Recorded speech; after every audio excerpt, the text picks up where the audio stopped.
ओखला विधानसभा क्षेत्र से आम आदमी पार्टी के विधायक अमानतुल्लाह खां के घर ईडी ने छापा मारा। ईडी के अधिकारी सुबह 6 बजे विधायक अमानतुल्लाह खां के घर पहुंचे और करीब उनसे लगातार 4 घंटे तक पूछताछ की। 4 घंटे की पूछताछ के बाद ईडी अफसर अमानतुल्लाह खां को अपने साथ ईडी के दफ्तर ले गए। Delhi Waqf board money laundering वाले केस में उन्हें हिरासत में लिया गया है।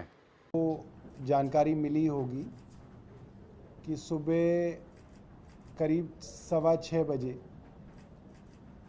हमारे ओखला से विधायक अमानतुल्लाह खान साहब के यहाँ केंद्र सरकार की ईडी छापा मारने पहुंची थी और ये बहुत चिंता की बात है पूरे देश के लिए कि किस तरीके से खुल्लम खुल्ला केंद्र सरकार की गुंडागर्दी चल रही है। ये गुंडागर्दी है। एक सड़ा गला मामला वक्फ बोर्ड में भर्तियों से जुड़ा हुआ मामला, उस मामले के अंदर वक्फ बोर्ड के उस समय के चेयरमैन और हमारे विधायक अमानतुल्लाह खान साहब को आरोपी बनाना, पहले शोर मचाना 2016 में कि एसीबी जांच कर रही है, एसीबी ने पूछताछ की, एसीबी ने गिरफ्तार भी किया और फिर उसी एसीबी के मामले के परखच्चे कोर्ट में उड़ गए जब कोर्ट ने उसको जमानत दी और कहा कि आपके इस मामले में कहीं पे भी ये आरोप नहीं लग रहा कि पैसे के लेन देन के आधार पे किसी को नौकरी दी गई। भाई नौकरी के अंदर यही तो गड़बड़ी की आप बार बार आरोप लगा रहे हैं कि पैसे लेके लोगों को भर लिया गया। और एसीबी के मामले में कोर्ट ने साफ साफ कहा कि ऐसा तो कोई सबूत है ही नहीं, कोई ऐसा मामला ही नहीं है कि कहीं पे भी इल्लीगल ग्रेटिफिकेशन हुआ हो। खैर आप वही बासी स्टोरी चलवाते रहे, कभी अखबार में चलाया, कभी टीवी में चलाया, आपने बदनाम किया एक विधायक को। वो विधायक दोबारा से रिकॉर्ड मतों से फिर जीत के आया और फिर इनकी छाती पे बैठ गया 2020 में जीत के। अब क्या करें? अब वही मामला, वही सड़ा गड़ा मामला जो है उसको सीबीआई से जांच कराई साहब।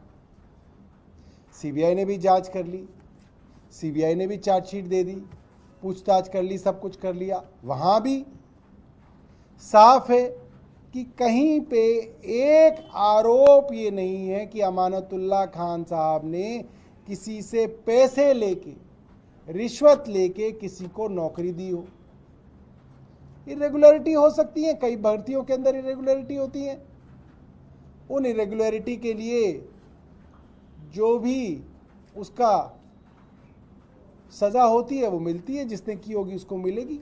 मुकदमा तो चले, तय तो हो कि किसकी गलती है अगर इरेगुलरिटी है भी। अब उसी मामले में अब एक तीसरी एजेंसी आ गई, अब ईडी आ गई। ईडी भी छापा मार चुकी है, पूछताछ कर चुकी है। आपको याद होगा रात को 11 साढ़े 11 बजे तक पूछताछ चल रही थी ईडी की। मतलब ये क्या गुंडागर्दी मच गई इस देश के अंदर कि एक केंद्र सरकार अपने राजनीतिक प्रतिद्वंदियों के खिलाफ इस तरीके से एजेंसियों का दुरुपयोग कर रही है कि रोज आप सोचिए ना, किसी का घर है, परिवार है, बीवी है, बच्चे हैं, बताया जा रहा है कि उनके घर में 3 कमरों का फ्लैट है उनका। जो भी पत्रकार गए होंगे उनको मालूम है, ओखला के अंदर 3 कमरों के फ्लैट में रहते हैं। उस 3 कमरे के फ्लैट को भैया कितनी बार उसकी छानबीन करोगे और कितनी बार जांच करोगे और कितनी बार छापा मारोगे वहां पे? वहां उस 3 कमरे के फ्लैट में एक वीडियो आई है जिसमें उनकी सास वहीं लेटी हुई है, उनको ट्यूब लगी हुई है जिसके अंदर से जो है उनकी शरीर की जो मवाद है वो बाहर निकल रही है।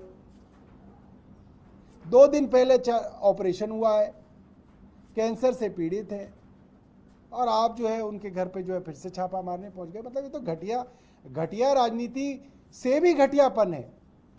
और शर्म नहीं आती है भारतीय जनता पार्टी को? इनको कितनी बार तो कोर्ट ने लताड़ दिया। देश की सबसे बड़ी अदालत सुप्रीम कोर्ट बार बार हर मामले में कह रही है।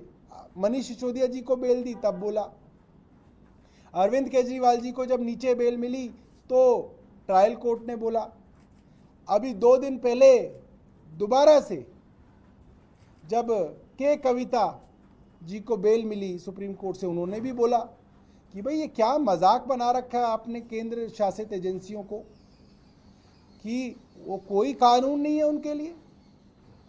मतलब पिक एंड चूज हो रहा है साफ तौर पे। आपका आरोप है इन लोगों ने जो है 100 करोड़ रुपए दिए, उसमें से एक को ले लिया, दूसरे को छोड़ दिया, तीसरे को गवाह बना लिया, चौथे को जमानत दे दी, पांचवे को अप्रूवर बना लिया। अरे क्या ये क्या हो रहा है? ऐसे इन्वेस्टिगेशन होती है? किसी को आप गवाह बना रहे हैं, किसी को आप अप्रूवर बना रहे हैं, किसी को आप एक्यूज बना रहे हैं, किसी से आप पूछताछ ही नहीं कर रहे हैं, किसी से आप इलेक्टोरल बॉन्ड में 55 करोड़ रुपए ले लिए, उसकी कोई जिम्मेदारी नहीं है, उसकी कोई जवाबदेही नहीं है। भाई तुमने क्यों लिया? तुम्हारा रिश्तेदार लगता था वो आदमी, तुमने उससे 55 करोड़ रुपए ले लिए। कोई भारतीय जनता पार्टी का आदमी इतने सारे लोग प्रेस कॉन्फ्रेंस करते हैं, कोई एक आदमी तो बताया कि भाई हमारा वो फूफा लगता था इसलिए हमने उससे 55 करोड़ रुपए लिए। तुमने उससे 55 करोड़ रुपए क्यों लिए? ये भारतीय जनता पार्टी के पास जवाब नहीं है। और मजाक चल रहा है देश के अंदर। किसी के घर पे चले जाओ, किसी के घर छापा मार दो, किसी के घर आरोप लगा दो। बहुत दुर्भाग्यपूर्ण है। और भारतीय जनता पार्टी की उल्टी गिनती शुरू हो गई है। देश के लोगों ने अब तय कर रखा है कि भारतीय जनता पार्टी को विदा करना है। और दिल्ली के लोग भी देख रहे हैं कि किस तरीके से जो है आम आदमी पार्टी के पीछे ये लोग पड़े हुए हैं और अपनी शक्तियों का दुरुपयोग कर रहे हैं, और दिल्ली के लोग इसका जवाब देंगे। ठीक है जी। मामले में आगे क्या मतलब आप लोग कोई कदम उठाएंगे, कानूनी या कोर्ट में जाएंगे क्या? अब देखिए, कोर्ट के अंदर तो बड़ी समस्या ये हो गई है कि लोअर कोर्ट तो अब फैसले कर ही नहीं पाते हैं। ये तो बार बार सुप्रीम कोर्ट कह रहा है कि